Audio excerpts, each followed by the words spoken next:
em ponto, você que está acompanhando o nosso programa da comunidade, a gente está começando agora, nesse clima descontraído, porque hoje o programa vai ser pesado, tem muita notícia, infelizmente, que a gente vai trazer para você que está aí do outro lado, sobre esse dia, porque o dia de hoje está acontecendo muita coisa na cidade. Infelizmente hoje, o Flávio Rodrigues faz um mês de morto, e os envolvidos na morte do Flávio Rodrigues continuam presos. A gente também vai trazer que hoje iria acontecer o julgamento de Gustavo Sotero. O julgamento foi adiado, já temos essa informação que o Luiz Rodrigues trouxe ali na mira. Essas e outras notícias a gente vai atualizando você durante o programa da comunidade. Estamos aguardando as informações aí sobre as últimas notícias desse caso do Gustavo Sotero. Vamos entrar logo com a Samara Maciel, ao vivo do Tribunal do Júri. Nesse momento, quem está com a palavra, falando ali para todo mundo que está presente no Tribunal do Júri, é o promotor responsável pelo caso. Vamos ouvi-lo, corta para lá.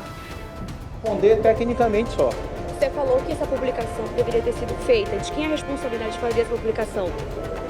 Veja bem, essa publicação deveria ser feita à época, em novembro, e ela foi feita corretamente. Uma reposição dos nomes Só aqui. que a reposição dos nomes deveria ter sido feita uma outra publicação. Nessa migração, mesmo porque nós tivemos aqui o mutirão do júri.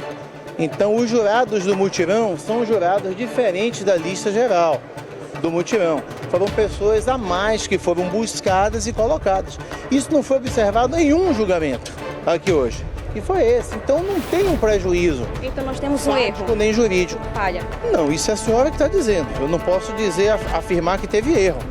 Existem irregularidades que são observadas e são sanadas, como essa que acabou de acontecer aqui. É somente prudência, então. Obrigado. Somente prudência.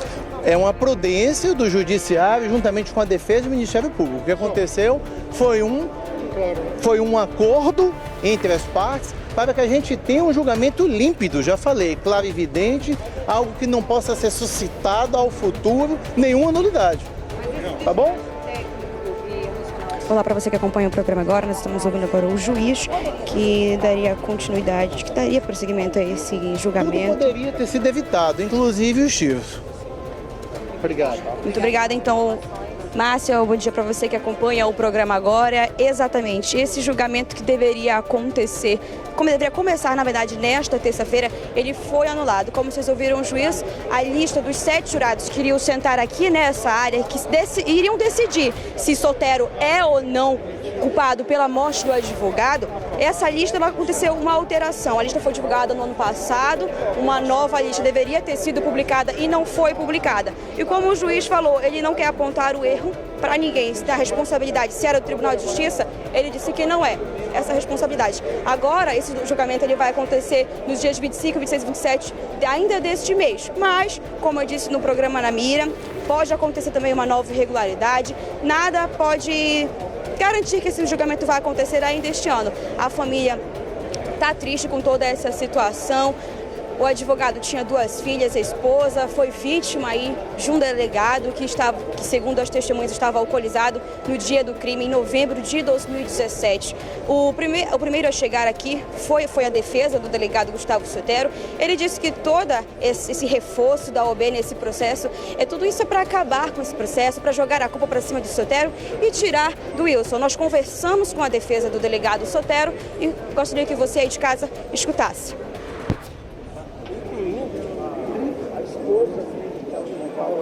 Foi visto aqui também.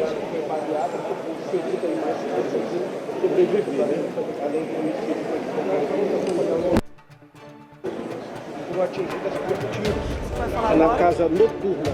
Vamos falar aqui com... Vamos lá, gente. Vamos lá. A Samara Maciel, que muito bem conversou com o juiz ali, que estava fazendo a coletiva, explicando a situação do atraso, da reprogramação da audiência de hoje, que deve acontecer em novembro. A gente vai voltar agora, que parece que tem uma outra pessoa também falando nesse momento. É o juiz Celso de Paula. Vamos ouvi-lo. Pela defesa antes e o Ministério Público se manifestou concordando com esse problema, porque se nós fôssemos levar à frente o julgamento, no final, qualquer uma das partes poderia alegar essa nulidade, que é uma intercorrência que gera problema para os dois lados. Então, como eles chegaram a um acordo, tanto o Ministério Público como a Defesa chegaram a um acordo no sentido do adiamento, a gente só tem que deferir o pedido das partes, porque nós estamos aqui para tentar fazer o melhor procedimento possível, e zelando sempre pelo Código do Processo Penal, pelo que a legislação diz. Agora, doutor, o motivo desse adiamento seria... Nessas sessões, está sempre presidindo, esse tipo de problema com nomes a mais ou novos nomes em lista do Tribunal do Júri, isso acontece normalmente? Acontece, temos vários problemas de jurados pedem para ser substituído, o jurado entra de férias na substituição, sai da nossa lista do júri, então vários problemas acontecem. E quem precisa fazer esse controle para evitar esse tipo de problema? As varas fazem esse controle, são 3 varas do júri, elas fazem esse controle, mas, como eu disse, problemas acontecem. Especificamente esse problema de novos nomes, não a questão de entrar de férias, como você falou, pedir para sair, mas novos nomes, acontece com frequência? Tem funcionários que pedem para se integrar aos tribunais do júri e são analisados e às vezes se defere, às vezes se nega, e sempre tem que ter jurados a mais para que a gente possa compor o conselho de sentença a cada julgamento. E dá um problema maior quando, como agora nós temos 2 julgamentos por dia, geralmente, então precisa de muitos jurados e gera essa confusão. O que precisa ser feito? Não digo que seria uma falha, é um procedimento dinâmico, o Tribunal do Júri, e como lida com pessoas, os jurados, então acontece esse tipo de situação. O que precisa ser feito para que isso não volte a acontecer no próximo Tribunal do Júri no mês que vem? Nós vamos fazer uma publicação da lista dos jurados, já hoje ou amanhã, e essa lista vai estar valendo para a próxima sessão de julgamento, que é remarcada para o dia 27. Magistrado, boa tarde. Nós estamos ao vivo pelo Alô Amazonas. Gostaria que você explicasse para o pessoal de casa por que o julgamento do delegado Gustavo Sotero foi adiado para o final do mês de novembro. Foi adiado devido a um requerimento da defesa, com o qual foi concordado, o Ministério Público concordou, devido a um procedimento, a um problema, podemos dizer, procedimental, né? E que ao final, se nós levássemos em frente o julgamento, poderia levar a uma nulidade do julgamento. Qualquer uma das partes poderia alegar, tanto a defesa quanto o Ministério Público. Ou seja, havia nomes que não constavam. A fim de evitar esse problema, as 2 partes, defesa e Ministério Público, concordaram pelo adiamento e o juízo deferiu, já que foi feito de comum acordo pelas partes. Vocês detectaram um erro quando? Hoje? Não foi um erro, foi um problema procedimental na listagem de jurados, foi levantado pela defesa e, como foi verificado aqui, o Ministério Público concordou com isso. Mas quando que surgiu essa questão nisso? Ontem à noite. A defesa suscitou isso? Foi a defesa que suscitou isso ontem à noite. Não chegaram a ser sorteados, né? Não. O senhor acredita que isso pode ser uma estratégia da defesa? Acredito que não, é um problema técnico, é um problema técnico de procedimento real. Não há vantagem para a defesa em adiamento, também não há vantagem para o Ministério Público de adiar a sessão de julgamento. O melhor é terminar logo isso. Então, elas chegaram a um acordo, a defesa e o Ministério Público, e a gente deferiu o pedido de adiamento, feito em conjunto. Excelência, mas essa data, a própria defesa já havia pedido para que esse julgamento fosse antecipado. Não, a defesa teve um pedido ela não pediu para antecipar, ela pediu para redesignar, porque eles tinham um julgamento em outro local e nós resolvemos antecipar. Essa data foi também, se chegou a essa data em comum acordo pelas partes, analisando a agenda tanto do Ministério Público quanto dos advogados de defesa. Houve alguma contestação da OAB em algum momento? Não, os advogados... Vamos lá, 11 horas e 9 minutos. A gente estava ouvindo agora, nesse momento, o juiz, o doutor Celso, que era o responsável pela audiência do Tribunal do Júri hoje, a audiência que estava acontecendo, onde o acusado, Gustavo Sotero, iria ser julgado pela morte do Wilson Justo Filho, que aconteceu em novembro de 2017, o advogado Wilson Justo Filho. E a gente está trazendo agora que foi alegada, foi suscitada uma possível irregularidade durante ali a audiência, que foi a questão da divulgação dos nomes, da publicação dos nomes, que deveria ter sido retificado no diário do Tribunal de Justiça. Não aconteceu isso e a defesa acabou alegando essa irregularidade e tanto promotoria quanto defesa promotoria, quem está ali acusando Gustavo Sotero, chegaram a um consenso junto com o magistrado de que essa audiência deveria ser redesignada para novembro. Não foi publicada ainda, não foi divulgada ainda a provável data, mas eles vão entrar em discussão para se redesignar essa data. Foi divulgada a data? São 3 possibilidades de data a produção. A produção está me trazendo agora, vai começar dia 26, começa dia 26 de novembro e fica 26, 27 e 28 de novembro, a probabilidade da nova data de audiência para o caso, o acusado Gustavo Sotero. 27, 28 e 29, a produção está me corrigindo aqui, 27, 28 e 29. E a gente acompanha todo esse caso e outras informações a qualquer momento aqui no programa Agora. Então fique ligado que a gente vai trazer a qualquer momento a Samara Maciel novamente para poder trazer as informações. 11 horas e 10 minutos, a gente muda de assunto, mas continua falando, infelizmente, de assassinato. E a gente vai falar que hoje completa um mês a morte do engenheiro Flávio Rodrigues. 5 suspeitos envolvidos na morte do engenheiro ainda estão presos. A gente vai falar ao vivo agora com a Bárbara Mitoso, que vai trazer os detalhes desse um mês da morte, como estão os casos agora. Oi, Bárbara, bom dia para você. Bom dia, Márcia. Bom dia para você que acompanha o programa agora. Olha só, Márcia, é isso mesmo. Hoje, exatamente, faz um mês que o Flávio Rodrigues, o engenheiro que tinha apenas 41 anos, morreu, foi assassinado de forma brutal. Foi dia 29 de setembro e, inclusive, no dia 30 de setembro, um dia depois, foi que o corpo dele foi encontrado em um terreno no bairro Tarumã. Agora, vale lembrar que esse crime aconteceu enquanto ele participava de uma festa na casa de Alejandro Valeico, no bairro Ponta Negra, em um condomínio de luxo. E depois dessa festa, ele foi encontrado morto aí um dia depois, com o corpo jogado em um terreno no bairro Tarumã. 5 pessoas estão presas: o Elielton Magno, o Vitório Delgato, Mike Vinícius, o ex-PM Eliseu da Paz e Alejandro Valeico estão presos suspeitos de envolvimento nesse crime. Inclusive, um deles, o Mike Vinícius, ele é réu confesso. Ele confessou para a polícia que ele havia cometido o crime, que ele seria o autor desse crime. Só que o que acontece? Esse caso ainda não foi solucionado por completo, ainda está em processo de investigação. Segundo o delegado Paulo Martins, já falou algumas vezes para a nossa equipe, inclusive, de que não basta somente a pessoa dizer que ela cometeu, confessar o crime, É preciso que todos os indícios, que as investigações levem realmente a essa pessoa, que realmente indiquem que essa pessoa cometeu esse crime. Então não basta somente confessar, existe toda uma investigação que ainda está em andamento. É realmente um caso muito misterioso, Márcia. A gente vem acompanhando ao longo desse um mês, A gente vem acompanhando cada passo, cada detalhe, cada novo indício que vai surgindo, a gente vai acompanhando e vê que realmente tem aí um quebra-cabeça que vai se montando aos pouquinhos, Inclusive em imagens de câmeras de segurança que foram divulgadas, mostra o Mike Vinícius, que é quem confessou o crime, junto com o ex-PM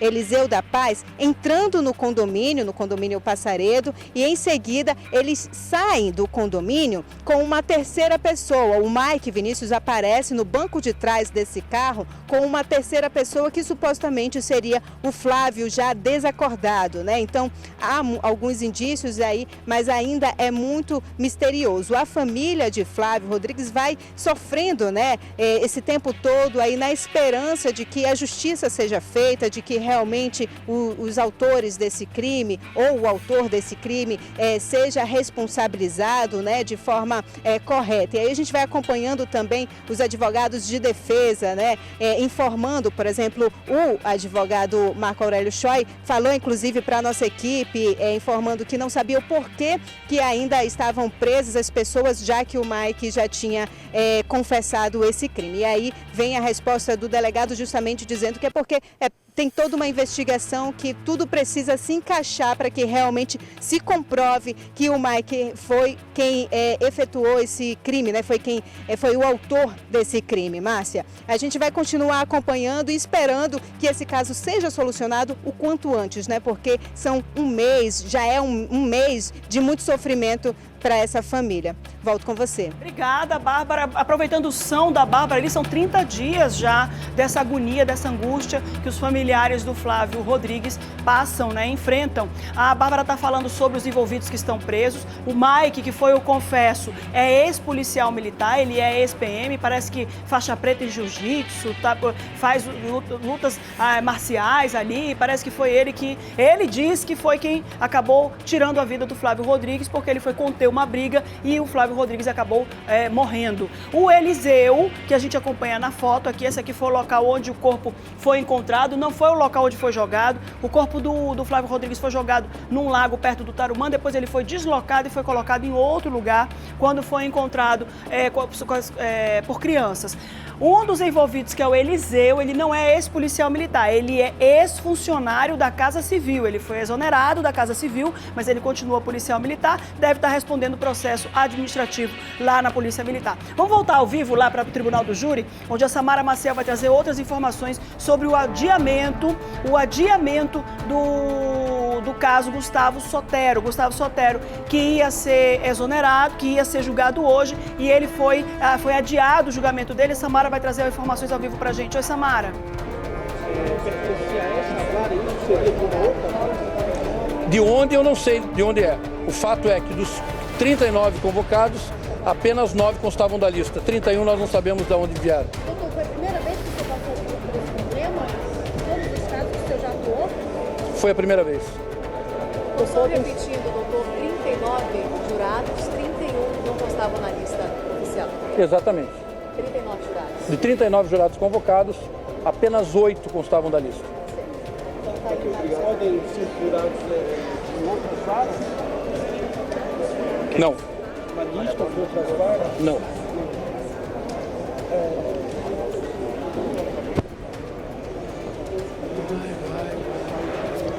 Vamos voltar pra cá. Volta pra cá aqui. Olha, a Samara tá trazendo ali as informações. Vamos confirmar isso aí direitinho com a Samara? Colocar a Samara... Não. Advogado, não. A promotoria foi o primeiro que falou conosco aqui. A Samara colocou o promotor, que é quem tá acusando, o representante do Ministério Público, tá acusando o Gustavo Sotero. Gustavo Sotero tá sendo representado por esse rapaz, por esse advogado, e a Samara Maciel vai trazer as informações pra gente aqui direitinho de quem ainda vai falar lá para poder explicar o que tá acontecendo e, mais uma vez, reiterar essa iniciativa de que o julgamento tem que acontecer o mais rápido possível. Como disse o promotor, é bom para a defesa e é bom para a acusação que o julgamento aconteça o mais rápido possível. Então a gente viu agora há pouco ali, segundo informações da produção, o advogado de defesa do Gustavo Sotero, o Deledoni, é isso? Deledoni, que é o advogado de defesa do Gustavo Sotero. A gente também viu um pouquinho mais cedo, ainda lá no Namira, a perita entrando, falando também, que foi quem fez a perícia lá do local do crime. Assim como a acusação tem a perícia, tem os assistentes da acusação, que nós trouxemos ontem na coletiva que foi feita lá na OAB, a defesa também tem a sua perícia. Quem vai decidir qual é a perícia que vai ser, que tem mais força para poder subsidiar a decisão do Tribunal do Corpo de Sentença, vai ser o julgamento durante os atos, durante as falas, tanto do Ministério Público quanto da defesa do advogado, do delegado Gustavo Sotero. Ele ainda é delegado, não foi exonerado, tá? E deve estar em processo de investigação na casa dele, lá no local onde ele, na Polícia Civil, ele vai passar por um processo de investigação. Como eu estava conversando um pouco mais cedo com a equipe, um único ato de uma pessoa na sociedade pode influenciar administrativamente, civilmente, penalmente. No caso de Gustavo Sotero, pode influenciar na perda do cargo dele de delegado, pode influenciar em indenização, pagamento de indenização à família. Pode, não estou dizendo que vai acontecer, pode influenciar no pagamento de indenização e pode influenciar na prisão dele. Marco Aurélio Choi está falando nesse momento, vamos ouvi-lo.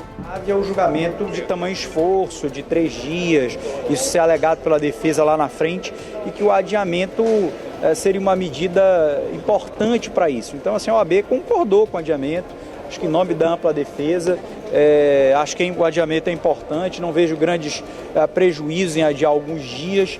Vamos fazer agora, dia 25, 2 anos, né, da morte do Wilson Justo. Agora, isso não aconteceu por culpa da OAB, né? Eu acho que a OAB virou o centro das atenções. Que não foi da OAB, né? Houve um vício de interpretação, porque na verdade esses jurados eram jurados de outra vara do Tribunal do Júri. Publicação sim houve, mas eles entenderam que haveria algum prejuízo, e para evitar essa discussão lá na frente foi prudente, né? E o Ministério Público seguiu dessa forma. Uma falha do Tribunal de Justiça nesse caso? Eu acredito que não seja uma falha, uma dificuldade de interpretação com relação a essa publicação, mas acho que a cautela é o que impera nesse momento, e a OAB, sempre preocupada com isso, se posicionou no sentido de adiar e permitir o exercício da ampla defesa por parte do delegado Gustavo Sotero. Isso não retira a acusação, não retira os excessos que ele efetualmente cometeu, né? Presidente, o Cláudio, né? O presidente da OAB se posiciona em concordar sobre o adiamento do julgamento. Mas ele disse que é. Rapaz, a OAB virou responsável por tudo na vida do Gustavo Sotero, né? Só faltou a OAB entregar a arma para ele e naquele momento fazer os disparos acho que faz parte da estratégia de defesa e o nosso papel. Eu não vou usar porque assim, eu prestigio muito a advocacia e defendo muito a advocacia e especialmente a advocacia de defesa, né? Faz parte da estratégia dele, né? Acho que a estratégia talvez equivocada, né? A OAB é meramente assistente de acusação, né? Não é a dona da ação penal. Os peritos. Posicionamento do presidente da Ordem dos Advogados do Estado do Amazonas. Estão todas nos autos, os peritos, assistentes técnicos. Olha, vamos lá, nós estamos ouvindo nesse momento o presidente da Ordem dos Advogados do Brasil, que representa a categoria. Wilson Justo Filho era advogado, inscrito regularmente na Ordem dos Advogados do Brasil e, obviamente, que a gente está vendo aí, dentro das prerrogativas da OAB, a OAB acompanhando de perto o julgamento do Gustavo Sotero, que é acusado de ter matado o Wilson Justo Filho. A gente acompanha as imagens aí do dia do acontecido, foi dentro de uma boate que fica ali no São Jorge, aconteceu no dia 25 de novembro, como disse o doutor Marco Aurélio Choi, e como ele mesmo falou, nós não podemos deixar nenhuma ponta solta nesse julgamento, de deixar qualquer tipo de senão para que a defesa alegue no futuro uma nulidade ou um anulamento, uma anulação do julgamento do Gustavo Sotero. O delegado Gustavo Sotero também tem interesse, obviamente, que seja findo logo esse caso todo, para que ele se veja aí ou culpado ou inocente, mas que se chegue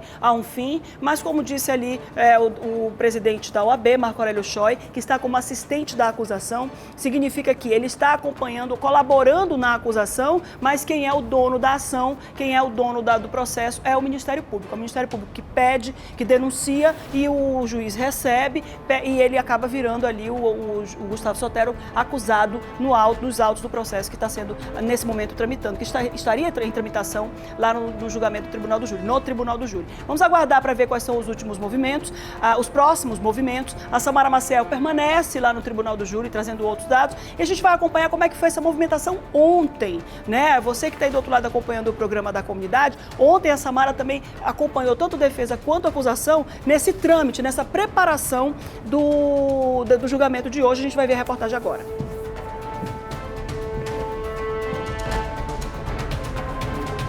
Onze horas e 23 minutos, daqui a pouco a gente acompanha a reportagem. Vamos trazer passageiro agredido. Ontem à noite, três assaltos a coletivos foram registrados em menos de uma hora na zona norte de Manaus. Em um dos casos, um passageiro ficou ferido depois de ser agredido pelos criminosos. Vamos acompanhar. A cabeça ensanguentada deste açougueiro mostra uma realidade cada vez mais comum na cidade. Ele falou assim, cadê o celular? Passa o celular. E cadê? Eu não tenho celular não, meu amigo. O relato da vítima é o mesmo de mais 2 assaltos ocorridos minutos antes, em outras linhas de ônibus, na mesma região da cidade. O roubo foi na noite desta segunda-feira. Dentro do coletivo da linha 030, estilhaços do vidro de uma das janelas, que quebrou com um tiro de arma caseira. 4 bandidos participaram da ação. Os assaltantes embarcaram no coletivo no Terminal de Integração 3, na Cidade Nova. O veículo tinha acabado de sair da estação e passava pela Avenida Max Teixeira quando os criminosos anunciaram o assalto.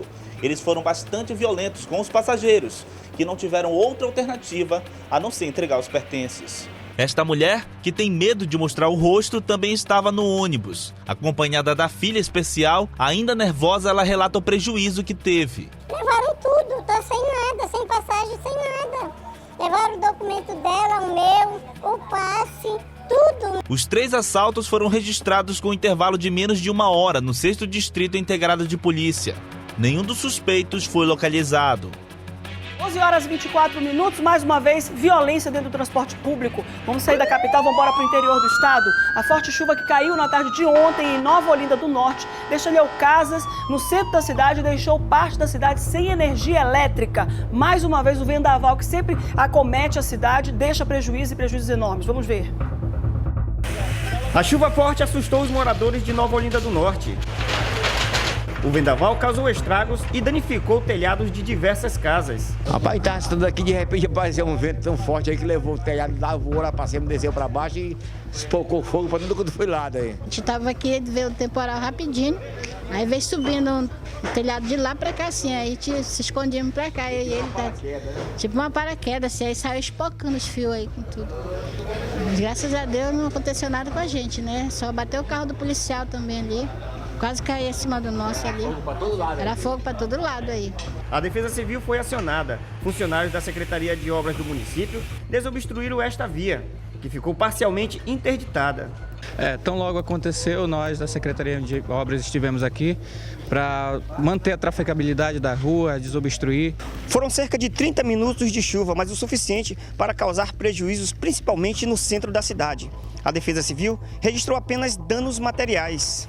O vento fez do telhado de uma outra casa, do outro lado do quarteirão, decolar e cair aqui em cima dos fios. Quebrou o poste, a CEAN já está aí tirando toda a parte dela e nós estamos tentando desmontar e levar para um local adequado para desbloquear a rua aqui em Nova Olinda do Norte. Então esse vento causou vários prejuízos em Nova Olinda. Um poste de eletricidade foi atingido por um telhado. Com o impacto, fios de alta tensão se romperam.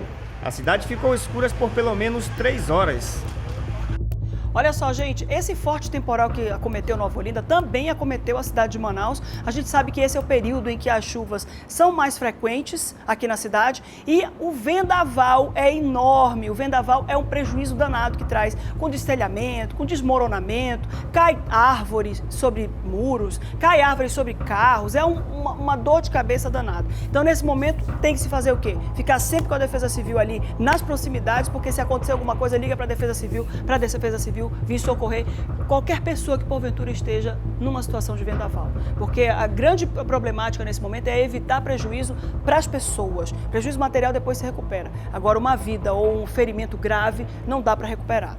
Olha só, vamos para Manacapuru. Os moradores de Manacapuru, região metropolitana, fizeram um protesto ontem por causa de possíveis fraudes no recebimento das casas do programa Minha Casa Minha Vida. É o que alegam quem fez os protestos ali, viu? Lá do governo federal. Quem acompanhou tudo e vai trazer os detalhes é o Marcelo Bezerra. Exatamente, mais um escândalo envolvendo um programa habitacional aqui em Manacapuru. Muita gente chegou bem cedo, por volta das 5 horas da manhã, aqui nas dependências do Parque do Ingá. Muitas dessas pessoas chegaram aqui porque receberam os seus nomes nas listas. Muita gente que recebeu uma carta dizendo que ia ser contemplada, porém não apareceu esse nome na lista. Participei de reunião, assinei 2 vezes o papel lá na reunião e do nada sumiu meu nome. Eu quero o meu direito de saber por que o meu nome sumiu da lista. Eu preciso dessa casa. Da última sexta-feira, a Prefeitura de Manacapuru divulgou a lista dos sorteados que receberão uma das 667 casas do residencial Manacapuru, construído com os recursos do governo federal do programa Minha Casa Minha Vida. Logo após a divulgação dos nomes, centenas de pessoas começaram a denunciar o processo de escolha. As pessoas estão mais revoltadas com essa situação, é que muitas delas perceberam que essas pessoas da assistência social, da Secretaria de Assistência Social, fizeram o cadastramento normalmente, mas no decorrer do tempo, essas pessoas que fizeram o cadastro, elas mesmas foram contempladas exatamente com as residências. Não só ela, mas famílias próximas foram contempladas. Essas residências, elas ficam localizadas no quilômetro 2, na estrada de Novo Airão. Eu volto com vocês aí no estúdio. Obrigada, Marcelo. São 11 horas e 29 minutos. Você vai assistir ainda nessa edição do nosso programa da comunidade. A gente vai trazer informações com a Samara Maciel, que está no Tribunal de Justiça, no Tribunal do Júri, no anexo do Tribunal do Júri, trazendo as últimas informações acerca do caso Gustavo Sotero. O julgamento que era para acontecer hoje cedo, e tanto que ela, desde as primeiras horas da manhã de hoje, que ela está lá no Tribunal do Júri acompanhando todo esse andamento, e o julgamento que era para acontecer hoje foi redesignado para o próximo dia 26, 27, não é isso? 27, para a segunda quinzena do mês de novembro. Então a gente está acompanhando essas informações o tempo todo com a Samara Maciel. Você que está aí do outro lado acompanhando o programa da comunidade, pode trazer pra gente também as denúncias pelo WhatsApp, 993276649. Vamos para Nova Olinda? O Jackson Salvaterra traz informações lá de Nova Olinda. Parece que os ribeirinhos estão passando aperreio lá em Nova Olinda e o Jackson Salvaterra que traz os detalhes. Jackson!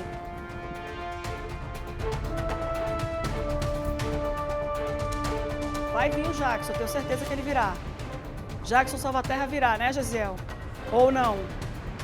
11 horas e 30 minutos. Daqui a pouco, o Jackson Salvaterra não vem agora. Jackson Salvaterra vem depois. Vamos para Tabatinga, vamos tentar chamar a notícia de Tabatinga, porque um homem morreu depois de trocar tiros com a polícia lá em Tabatinga. Quem vai trazer os detalhes pra gente é o Valdir Adriano, porque a briga parece acontecer numa distribuidora de bebidas. Foi em Tabatinga, mas é o Valdir Adriano que traz os detalhes. Valdir. Esse caso aconteceu na manhã desta segunda-feira, no município de Tabatinga, que fica a 1.200 quilômetros em linha reta de Manaus. Um rapaz de 22 anos, identificado como Davi Feliciano Grandes, morreu depois de trocar tiros com policiais militares do 8º Batalhão da Polícia Militar lá de Tabatinga. Conforme informações da polícia, ele e um comparsa estavam praticando um assalto em uma distribuidora de gás lá do município, quando os populares conseguiram alertar a guarnição que fazia patrulhamento. No decorrer das buscas, os policiais se depararam com um dos suspeitos, que estava em uma motocicleta preta e com uma arma em punho. Assim que ele a visualizou, a guarnição da Polícia Militar, ele efetuou pelo menos 3 disparos contra os policiais militares, que reagiram ao ataque. E foi a partir daí que houve esse tiroteio lá no centro de Tabatinga. O criminoso foi baleado pelo menos 2 vezes pelos policiais militares, que ainda tiveram que levá-lo até a unidade de pronto atendimento de lá do município. Só que o criminoso não resistiu aos ferimentos. Já o comparsa dele conseguiu fugir. Esse caso foi registrado lá na 4ª Delegacia Regional de Polícia Civil de Tabatinga, que deve investigar para saber quem é o comparsa desse rapaz de 22 anos que morreu nessa troca de tiros lá em Tabatinga. Volto com você ao estúdio. 11 horas e 32 minutos. Olha, deixa eu trazer para você as informações desse caso aqui. Como o Valdir Adriano acabou de dizer aqui, o bandido morreu. Se o bandido morreu, menos mal. O que não pode morrer é o pai de família. O pai de família não pode morrer. Agora, bandido morreu, infelizmente, escolheu mal, tomou o caminho errado, o caminho da perdição e acabou enfrentando toda essa dificuldade que a gente está trazendo com o Valdir Adriano aí. São 11 horas e 32 minutos, você que está acompanhando o programa da comunidade, daqui a pouco a gente também vai trazer outras informações para você que está aí do outro lado sobre o caso Gustavo Sotero. A gente vai trazer para você daqui a pouco os detalhes, mas antes disso, vamos mudar de ideia, vamos mudar de notícia? Vem cá, gente! Não tá funcionando nem aqui, não? Para eu chamar ali? Não, vambora! Vamos ali dar um recado? Meu Deus! Ei, pessoal, eu tenho uma novidade tanto para vocês, hein? A LR Refrigeração está com uma unidade lá na Grande Circular. É isso mesmo. E você vai conferir agora quais são as ofertas que eles prepararam para vocês. Pensou em promoção? Preço baixo de verdade é na LR Refrigeração. Gás R22, 27 o quilo. Tubo de cobre, 1/4 a 3/4, R$41 o quilo. Gás MAP lata, R$24. Suporte split, 7 a 12 mil BTUs, R$14. Esponjoso 3/4, somente R$2. LR Refrigeração, a casa do instalador. Alvorada, Parque das Laranjeiras e Grande Circular. Eita, que é bom demais, né, gente? Corre já lá para a nova unidade da LR Refrigeração na Grande Circular, que fica no endereço Avenida Altais Mirim, número 6948, Tancredo Neves. E tem também a unidade que fica lá no Parque das Laranjeiras, na Rua Barão do Rio Branco, número 1195. Não acabou não, tem outra unidade ainda, lá na Alvorada, na Avenida Desembargador João Machado, 317, bem em frente ali à Caixa Econômica. Aqui todo dia tem promoção, basta entrar no grupo do WhatsApp e ficar atualizado de todos os dias sobre o que acontece lá na LR Refrigeração. O WhatsApp do grupo da unidade lá do Grande Circular é 981860001. Se você está lá perto do Parque das Laranjeiras, fique antenado com o WhatsApp lá do Parque das Laranjeiras, 981311331. E tem do grupo da unidade do Alvorada. Se liga lá no grupo do WhatsApp lá da unidade do Alvorada. O número é 981310743. LR Refrigeração, Grande Circular, Parque das Laranjeiras e Alvorada. Vamos lá, minha gente, porque dica pra você que tá do outro lado é isso que a gente faz. A gente sempre dá uma dica bem legal pra você economizar. 11h34, a gente volta a falar sobre o caso Gustavo Sotero. A Samara Maciel tá ao vivo lá no Tribunal de Justiça, no Tribunal do Júri, anexo que fica no Tribunal de Justiça, e traz outros detalhes pra gente. Samara.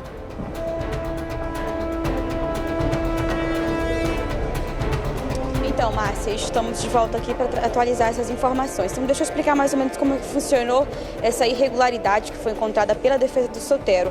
Tem uma lista dos jurados, né? São 39 jurados no total que são chamados para participar de qualquer julgamento. E no caso, essa lista ela foi divulgada no ano passado. E essa semana a defesa encontrou uma irregularidade nessa lista.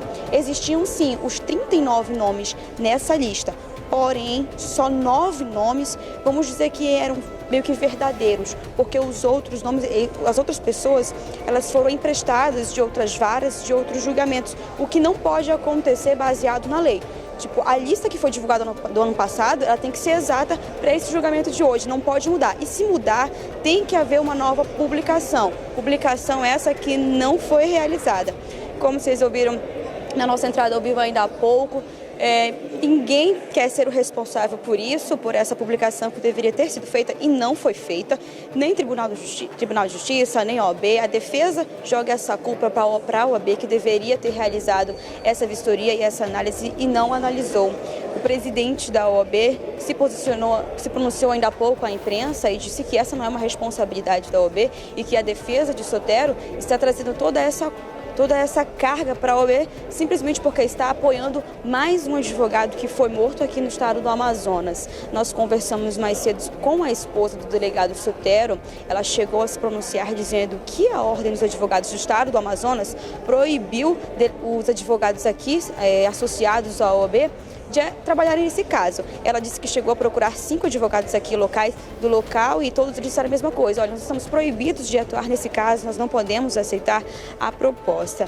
Em resposta, o presidente da OAB disse que tudo isso é uma mentira, tudo isso é uma estratégia da defesa, olha. E ambos disseram que nada vai prejudicar no processo, que vai acontecer ainda este mês, nos dias 27, 28 e 29 de novembro, viu, Márcia? E nós vamos estar trazendo mais informações, se atualizar, qualquer novidade, nós vamos trazer informações para você aí de casa, viu? Volto contigo, Márcia. Obrigada, Samara Maciel. Qualquer informação, qualquer notícia, a gente entra ao vivo com a Samara Maciel. Isso, eu quero crer que isso não existe. Marco Aurélio Choi não vai dizer para nenhum colega, olha, colega, não é para defender o Gustavo Sotero. Isso não existe. Os advogados precisam trabalhar, os advogados precisam ganhar dinheiro para poder sustentar o escritório, sustentar a família. É obviamente que mesmo que ele dissesse isso, ninguém ia concordar. Até porque presidente da OAB funciona como votação. Os próprios advogados que votaram nos concorrentes se insurgiriam contra qualquer tipo de ordem dessa de Marco Choi. Então isso aí não existe. Sinceramente, obviamente que, a não ser que se mostrar alguma coisa gravada ou coisa parecida, aí eu revogo o que eu estou falando. Mas eu quero crer que isso não vai acontecer. Qual é o advogado que vai negar um cliente porque é por ordem do presidente da OAB? E ele disse aqui que não existe isso, ele inclusive falou aqui, agora a OAB é culpada de tudo? Não, isso não. 11h38, vamos voltar a trazer notícias do interior do estado. Hoje será realizada a primeira mesa de debates indígenas no município de Humaitá. O evento é aberto ao público e a Débora Martins traz os detalhes. Oi, Débora. É isso mesmo, Mari. Políticas indigenistas, desmatamento e mineração são alguns dos temas que vão fazer parte da primeira mesa de debates indígenas que vai acontecer nesta terça-feira no município de Humaitá. O evento vai acontecer no IEA UFAM e vai contar com mais de 10 palestrantes, além de apresentações culturais e vendas de artesanato. O evento, a programação toda, ela é aberta ao público e vai começar às 13 horas no auditório Castanheira do IEA. Então você que mora no município de Humaitá e quer participar, essa é a oportunidade, ainda dá tempo. Eu volto com vocês. Obrigada, Débora. Eu vou aceitar a Mari, porque a Mari é Márcia Mariana, né? A gente não tem problema, não. Gente boa, a Mari é gente boa. Olha lá, no Vaticano, a comitiva do governo do Amazonas participou do Sínodo da Amazônia. O texto propõe a ordenação de padres casados e considera que o desrespeito à natureza seja visto como uma nova forma de pecado, por representar um desrespeito ao Criador. Vamos ver como é que está essa situação, porque a principal decisão está baseada em muitas comunidades indígenas, onde não se acha padre para estar nessas comunidades e poder ministrar os rituais católicos. Vamos ver a reportagem. Autoridades de 9 países amazônicos foram recebidas pelo Papa Francisco no Vaticano nesta segunda-feira. A defesa da floresta e a dignidade humana dos indígenas foram temas centrais. Governadores dos estados que compõem a Pan-Amazônia participaram do encontro. A cúpula acontece logo depois do Sínodo dos Bispos e reúne, além de políticos, representantes de movimentos sociais e cientistas. A cúpula foi aberta pelo cardeal brasileiro Dom Cláudio Umes. O governador do Amazonas, Wilson Lima, foi aplaudido ao mostrar projetos de sustentabilidade desenvolvidos pelos moradores de Carauari, na reserva do Médio Juruá. É aquele cidadão que está protegendo uma praia onde sobem as tartarugas, os tracajás. É aquele cidadão que está trabalhando no manejo do pirarucu, no manejo do tambaqui. Aquele que está explorando de forma sustentável e de forma responsável. Conhecida pela defesa da causa animal, a deputada Joana Dark falou do desafio de garantir a preservação da fauna amazônica. Quando os poderes eles conversam, eles se alinham, a gente consegue ter o resultado efetivo para a população, para os povos que vivem na Amazônia e, consequentemente, para as soluções que a Amazônia necessita. Na Basílica de São Pedro, Francisco abençoou a Amazônia e elevou nas preces um pedido especial para os povos da floresta.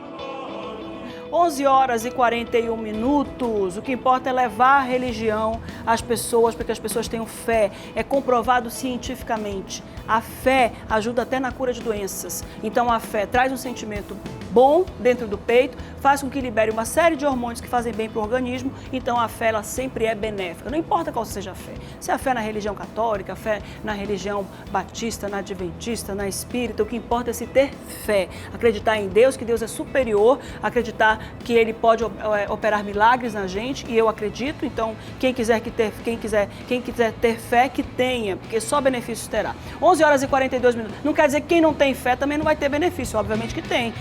A gente vive num país liberto. Quem não quiser ter fé, não precisa ter fé. Portanto, seja bom, né? Se você é bom por você, acabou. Se é bom porque Deus determina, e se é bom também porque é por você, tá ótimo. O que importa é ser bom. 11h42, você vai conhecer agora histórias de pessoas que tiveram uma mudança na vida por meio da leitura. A gente vai ver nessa reportagem da Gabriela Moreno e do Luiz Fernandes. Rafael tem 17 anos e está se preparando para o Enem desde o início do ano. Monique é universitária em contabilidade. Apesar dos números fazerem parte da vida dela, a literatura é sua grande paixão. Na minha vida, o livro transformou muito, porque a gente cria um senso crítico, a gente aumenta o vocabulário, a gente consegue ver as coisas com outras percepções. Eu acho que falta isso nas pessoas. Com 56 coleções, ela e a mãe resolveram criar uma biblioteca. O nome, Viagens Literárias. O objetivo é dar a outras pessoas a oportunidade de acesso aos livros. É no quarto da Monique que fica esse mundo da literatura. E o acesso é simples. Ela diz que as coleções mais alugadas é Trono de Vidro e Harry Potter. A pessoa entra em contato comigo pelo WhatsApp ou pelo Instagram. E aí a gente marca um local acessível, ou ela pode passar aqui em casa e dar uma olhada nos livros. E o aluguel varia de R$5 a R$8 semanais. Ela pode ficar quanto tempo ela precisar para ler. E a gente marca o dia da devolução, ela pode vir aqui ou eu posso ir buscar. Gosto pela leitura, a Ana Sofia tem de sobra. Ela tem apenas 9 anos de idade e lê de tudo. Atualmente, o preferido dela é a história de Ana Bolena. O pensamento analítico e crítico dela é de se admirar. Porque, foi bem interessante. Como é que o cara casa 6 vezes? Atrás de um filho só consegue uma vez. O menino, ele consegue sobreviver até a minha idade. E aí ele morre.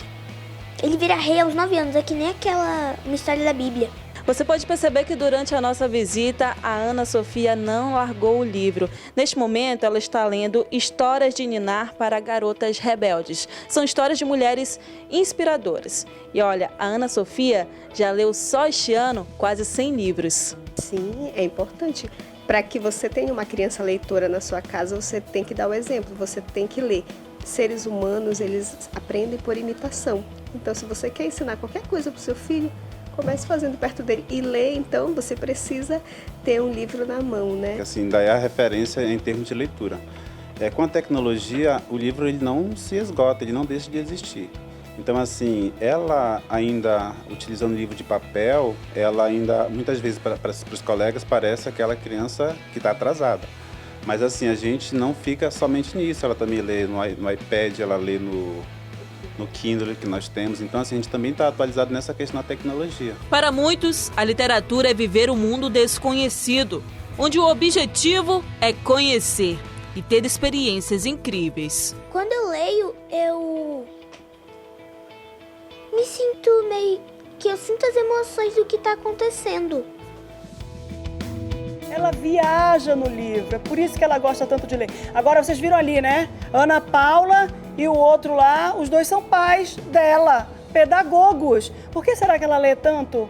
Agora eu fiquei com inveja, viu? Fiquei com inveja. Eu queria ter lido esse monte de livro. E o ano nem acabou ainda. Imagina o que essa menina ainda vai fazer. Vai tocar o terror na casa dela lendo o livro. Parabéns aos pais e parabéns a essa criança inteligentíssima. Ninguém nasce gênio, mas todo mundo pode virar gênio no decorrer da vida. É só se esforçar e ler bastante. A leitura alivia o estresse, melhora a inteligência emocional, faz com que você enxergue o mundo com outros olhos. A leitura salva as pessoas. Eu não tenho medo nenhum receio de dizer isso. A leitura salva as pessoas. São 11 horas e 46 minutos. Olha, você que está aí do outro lado acompanhando o programa da comunidade, há uma semana do Exame Nacional do Ensino Médio, o Enem, o nervosismo parece tomar conta dos concorrentes. Se você é uma dessas pessoas, então tá na hora de adotar boas estratégias para se dar bem na prova. Rafael tem 17 anos, está se preparando para o Enem desde o início do ano, em casa e na biblioteca da escola. Ele tentará uma vaga no curso de Engenharia Civil. A estratégia é revisar as matérias com os amigos. Ficar umas 2 horas a mais lá na biblioteca e puxar esse assunto lá mesmo. Em casa, Rafael também recebe orientações da tia Silmara, que é professora. Porque uma coisa é você escrever, outra coisa é a pessoa entender o que você escreveu. Então é mais de opinião mesmo, de se ficou bom, o que pode melhorar. Além de estar com conteúdo em dia, é preciso também preparo físico e psicológico para obter bons resultados nas provas. Os dias que antecedem a prova, realmente o jovem tem que relaxar, tem que dar uma desplugada de tudo isso para que ele entre num processo de prova muito mais leve. Dicas anotadas, é importante ficar atento também aos horários dos fechamentos dos portões. O Amazonas vai ter 2 horários. Em 13 municípios, os portões das escolas ficarão abertos de 10 às 11 horas da manhã. Nas outras cidades do estado, os portões abrem às 11 horas e fecham ao meio-dia. O Enem acontece nos dias 3 e 10 de novembro. E olha, não é só isso não, ainda tem mais, viu? Ontem foi o segundo dia de prova dos candidatos ao vestibular da Universidade Estadual do Amazonas, a UEA, e o gabarito já vai ser liberado hoje. Vamos ver. 79 unidades da UEA receberam nesta segunda-feira e no domingo quase 30 mil candidatos a uma vaga nos 37 cursos de graduação ofertados pela instituição. Atingimos 61 municípios mais a capital nesse vestibular, então é um momento importante para o estado do Amazonas. Nessa segunda-feira aconteceu a prova de redação. Antes de começar, alguns arriscaram os temas. Suicídio, sobre a Amazônia. Imigração. Violência contra a mulher.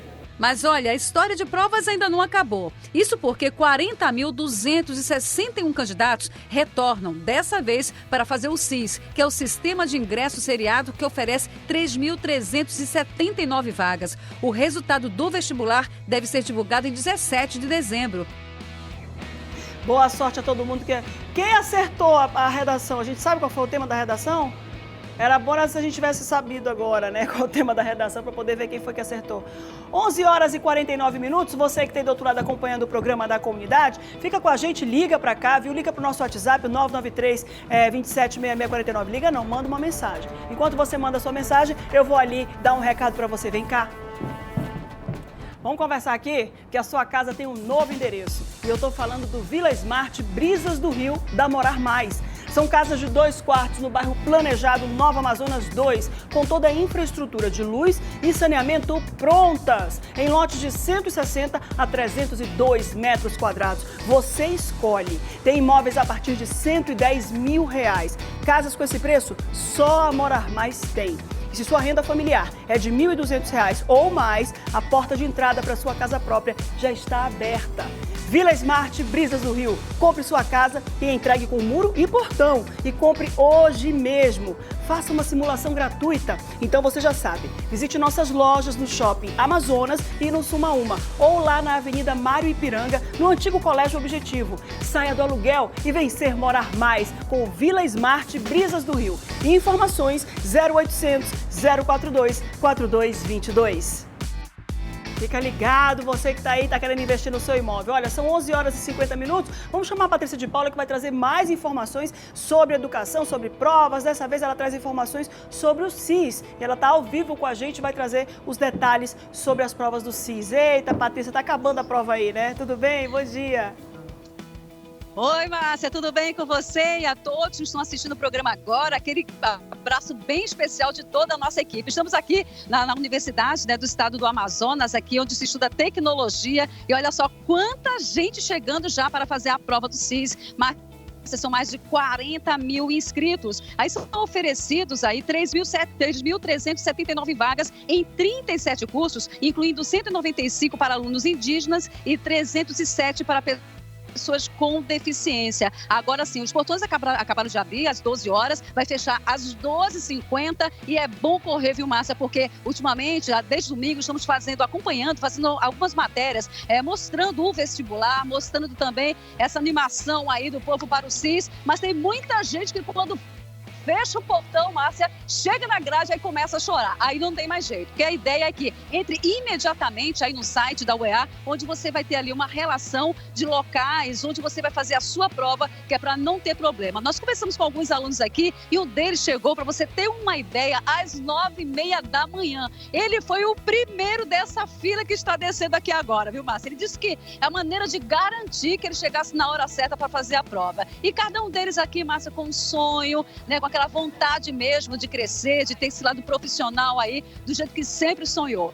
Esse aqui, o SIS, a maioria aqui, todos aqui, estão no primeiro ano, fazendo a primeira prova do SIS, e aí vem a segunda, a terceira, e aí tem uma grande chance do ingresso aí numa universidade. Eu até falei ainda há pouco que hoje o povo tem muita chance, viu, de entrar numa universidade, basta estudar bastante, realmente levar a sério, ter responsabilidade com o que quer. Tem muita gente aqui falando pra gente também, acabaram de falar, que eles estudaram muito nesse feriado. Então, enquanto algumas pessoas estavam se divertindo, eles estavam estudando para o SIS. Deixa eu conversar aqui, Márcia, aproveitando aqui, deixa eu conversar. Tô vendo, olha, água na sacola, papelzinho. Tá nervosa? Muito. Mas estudou? Sim, me preparei 2 meses. 2 meses preparando? Sim. E aí o resultado vai ser qual? Eu espero que seja melhor. Vai ser sim, vai ser melhor. Deixa eu pegar aqui um outro aluno, tá todo mundo... Não foge. Olha, quando aparece na telinha do agora, não pode fugir. Qual é o seu nome? Larissa. E Larissa, tá preparada? Você tá vermelha, Larissa. Nervosismo, né? Primeira prova, primeiro ano, aí já o coração fica acelerado. Mas estudou bastante. Com certeza. O que você espera aí dessa primeira prova? Não tenho nem ideia. O nervosismo tá... Com certeza. Boa sorte pra você, tá? Deixa eu andar aqui mais um pouquinho, olha só. Nós vamos aqui, assim, muita turminha. Deixa eu entrar nessa turma, gente. Posso entrar nessa turma? Então, legal. Deixa eu falar com vocês aqui. Essa turma aqui é de gente que tá se preparando, já tá com aquele nervoso, aquele assim, as mãos, o documento. Importante estar com o documento na mão, até para entrar na sala de aula. Oi? Importante estar com o documento em mãos, com todo o seu cadastro, com seus documentos, para que não ter problema nenhum na hora de entrar na sala. É muito importante mesmo, pra gente não ficar complicado lá na hora, né? Aí por isso que a gente já trouxe o documento, a caneta, tudinho direitinho. Não fica mais nervoso ainda. É, mais nervoso ainda. Então pronto, Márcia, olha só, são mais de 40 mil inscritos para o SIS. E o que podemos desejar a todos esses meninos e meninas que têm os seus sonhos é que eles tenham, assim, uma boa sorte. O resultado resultado dessa prova do CIS vai sair no dia 17 de dezembro. E aí, agora desse ano, e aí já vão se preparar para ingressar, né, depois de uma faculdade, como aconteceu nos outros vestibulares, mas para saber o resultado do CIS é só no dia 17 de dezembro. Um grande abraço para você, Márcia, e a todos os telespectadores do programa agora. Obrigada, Patrícia de Paula, que está lá acompanhando a atenção. Quando ela disse que hoje está fácil, porque na nossa época, na época de Patrícia, da minha época, era uma vez só por ano. Era só o A, a Universidade do Amazonas, não é isso, Flavinha? Não, era só o FAM. Hoje é o FAM, mas na época era o A. Meu Deus. E aí, era, como é que era o nome? UTAM, Universidade Técnica Tecnológica, né? Universidade Tecnológica do Amazonas, e na época era a Universidade do Amazonas, não era a Universidade Federal do Amazonas. Só tinham as duas. Quem queria fazer humanas corria lá para o UA, que na época era o UA, que hoje é o FAM, fazia uma vez por ano só o vestibular, e quem queria fazer o UTAM, fazia o UTAM. Eu cheguei atrasada no dia da minha prova da UTAM. E eu fiz a prova da UFAM e da UA na época, né? E não passei. Fui passar depois na faculdade, na Universidade Newton Lins. Ainda bem. E era só jogar carteira de identidade, né? Então, quer dizer, foi uma luta e realmente era uma luta. Hoje a coisa é um pouquinho mais fácil. Não digo que é facílimo, mas o fácil que eu digo por quê? Porque tem várias oportunidades. Você não tem só 2 oportunidades para fazer a prova no ano, como a gente tinha. Ou a gente ia para tecnológica ou ia para humanas. E era uma oportunidade de cada por ano só. A minha cunhada, minha ex-cunhada, a Sebastiana, fez 6 vezes o vestibular de odontologia para poder entrar. Foram 6 anos estudando. Olha só que loucura, porque só era uma vez por ano e ela queria fazer odontologia na UA, na UFAM, e ela foi até fazer. Viajava o Brasil inteiro para vir aqui. Então, respira fundo, calma, respira fundo e não pensa que é a tua última oportunidade, não. É uma oportunidade. Se não conseguir entrar, ainda tem outras que vão aparecer. Então, se acalme. Às vezes a gente não sabe nem o que a gente quer da vida, quem sabe é Deus. Então, fica calma, respira fundo e segue o caminho. 11h56, vamos para o intervalo rapidinho, daqui a pouco a gente volta. Não sai daí, não.